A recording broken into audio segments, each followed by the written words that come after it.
Okay, so I'm gonna keep this review quick because I want these reviews to be like quicker and more like shorts instead of like being really long, because even I'm not liking talking such a long time about like abstract concepts because you can't actually smell this.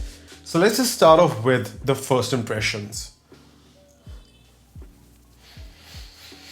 So Coco Mademoiselle is definitely one of the most unique perfumes that I smell. If you smell like the other versions of Chanel perfumes, they're very similar, but this is very different. This is like the main note here is patchouli, which is so different from other perfumes that you usually smell, especially in the women's category, at least the one that I've smelled, at least the ones that are really popular these days. Coco Mademoiselle comes off as unique. And first of all, I absolutely love this. I love the smell.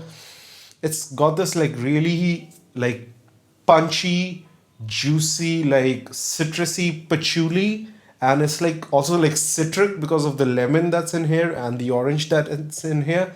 And this is giving off like a very earthy, citrusy, citric kind of feel that is very like professional and like office worthy and everything. And one of the things with this is that I smelled this before a lot, and the place that I've usually smelled this is at like Punjabi weddings. Like this is definitely like the first time I just smelled this, I was like, you know that scene in Ratatouille where like he gets transported, and that was like the scene I was transported back into like pre-COVID era where like we used to go to all these like weddings, and I smelled this like a lot on like women wearing lehenga and everything. So I have this association of this like luxury with Coco Mademoiselle. Maybe that's just me, but for me, at least for Punjab region in India, it's a very like wedding kind of perfume. That's what I think of it. The longevity is great.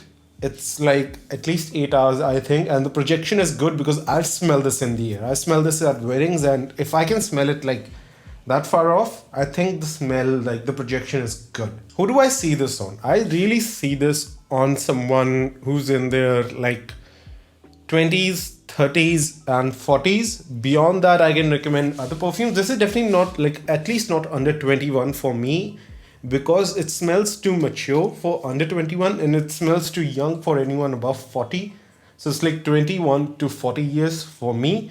If you're like an office going person, if you're like a freelancer, if you're like going to a wedding especially, this is amazing. This is definitely also daytime for me. This is not like nighttime kind of that. You can wear this at night, but I don't recommend it for that. I just recommend this for the day. The price point is definitely a thing with this. With Chanel perfumes, you don't usually get any like price drops or something like that. You usually have to pay like almost, even at discounters, you only get like 10% off, 20% off. So if it's like at the retail, it's like 13,000. At discounters, it's like 10,000 or like 11,000. So that's something you have to keep in mind. If you're getting a deal on this on like an official website, go for it. But other than that, is it worth the money? Is it worth like 10,000 rupees in that? I don't think so. I think if it's like this one, especially if this is like 7,000 or 6,000, I definitely think it's worth it. But I think also the smell profile is so unique. Like it's an iPhone. Like if you're wearing this, you're already smelling so unique that the price point justifies it for like the kind of crowd that would know what Coco Mademoiselle smells like. Because for me, like it's already embedded as a luxury perfume because of how environmentally I smell this. But beyond that, I do think that this could be lower in the price, especially for the kind of scent. It's not niche quality, but it's a great perfume. So my final verdict on this is that if you go to a lot of weddings daytime, if you go to the office, if you want to smell clean for like daytime events, this is, I think, an amazing perfume.